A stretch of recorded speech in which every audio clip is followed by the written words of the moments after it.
Welcome back, everybody. So, for some reason, option trading in general seems to have a very negative connotation associated with it. I've spoken to hundreds of investors over the years, and if I mention that I invest in stocks or bonds or gold for that matter, people will say, yeah, me too, right? It's no big deal. If I say I've developed some ETF rotation strategies, they'll say, that's interesting. I can even mention that I invest in the various volatility products. They'll say, oh yeah, I've heard of that. What is that? But inevitably, if I say, yeah, and I also trade options, they'll say, oh, that's risky. No, that's too dangerous. I have a friend who lost all their money doing that. And this used to surprise me because the truth is, option trading is an excellent risk management tool, and it offers a near infinite number of ways to structure trades using math-based systems, rather than just relying on our own market predictions. Having said that, though, in fairness to the people that do give this knee-jerk type of reaction, the reality is that most option traders do lose money in the long run.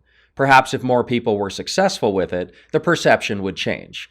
So in this video, I want to go over three common mistakes that new option traders make. Now, I could probably make a list of 10 or more, so this will likely be a running series, but today I'm going to go over three of them.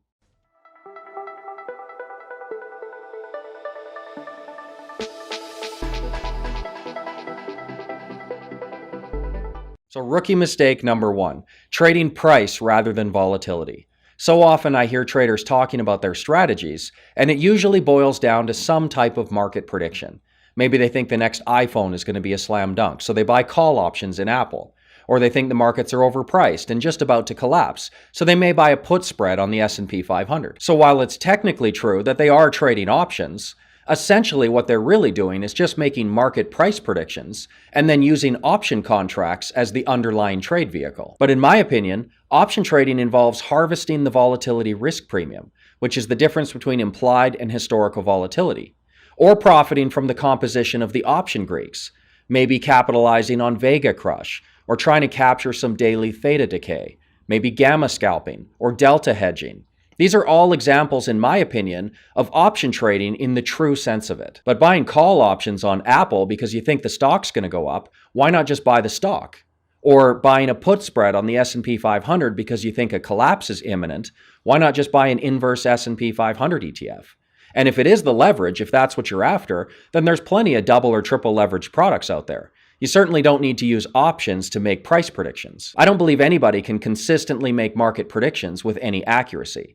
If I started basing my option trades on my own gut instincts and my own market predictions, I would imagine my success rate would very quickly move towards 50-50 because that's just not a winning strategy in the long run. So in general, I think option traders out there would be a lot more successful in the long run if they shifted their focus towards the math and the underlying fundamentals of the option market, rather than just making market price predictions. So rookie option trader mistake number two, not respecting the impact of trade fees. You can go into investing chat forums or financial blogs with people talking about their option trading strategies, and you may hear something that sounds like, for example, okay, I'll start with an iron condor, and if the markets move against me, I'll maybe sell the vertical call side and roll the put side down a few strikes.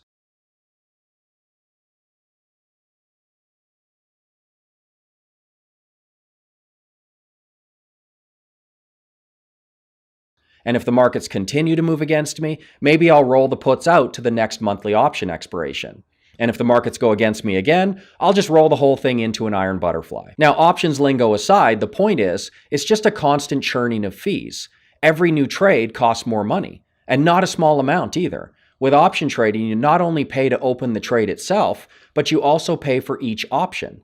And oftentimes these are spreads with multiple legs, so you can sometimes double or even quadruple the fees. It really starts to add up quick. For the average investor out there, and professional fund managers for that matter, they really only make about a 5% annual rate of return in the long run.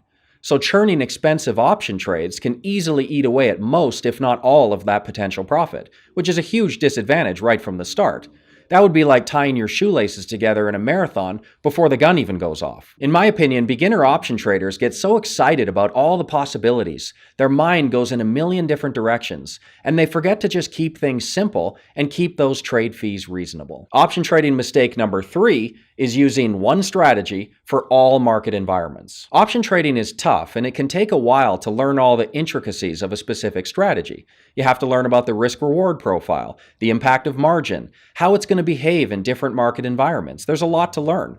So sometimes when new option traders, they put the work in and they get to the point where they're feeling pretty comfortable with a strategy, they start trying to apply it to everything. Individual stocks, indexes, low volatility, high volatility, everything starts to look like the ideal target.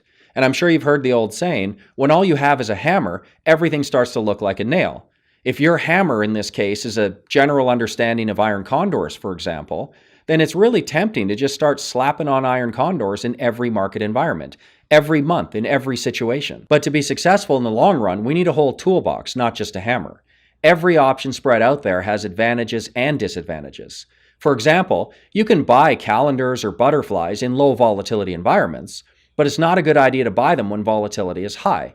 Selling straddles and strangles, that's a fine strategy, but not when there's binary events on the horizon like major Fed meetings or maybe key earnings announcements. And what about iron condors? Arguably the best and most universally used option spread out there. Do they always work? Here's some monthly results for my iron condor strategy. Now I can tell you that I definitely try to get a trade once or twice a month. But on the other hand, I don't just go trying to jam a square peg into a round hole just to get a trade done. If conditions aren't ideal, cash is the better position. And you can see here that there's plenty of months with 0% return, which means I wasn't able to find a suitable trade. Most of the time because volatility was too low. Iron condors are awesome, definitely my favorite, but they perform better in higher volatility environments because they are a short vega trade. So for 20 months out of 66, which is 30% of the time, I was in cash because my strategy doesn't apply to all market environments. No option strategy does. And this is a mistake a lot of newer option traders make, trying to use one type of spread for all market environments. So hopefully this video can help a few newer option traders out there settle into some better long-term habits.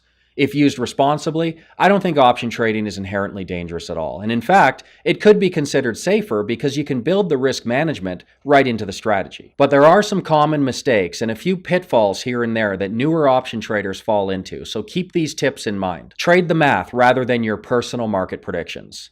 Always try to keep those trade fees as low as possible, and learn multiple strategies so you always have the right tool for the job. Thanks for watching.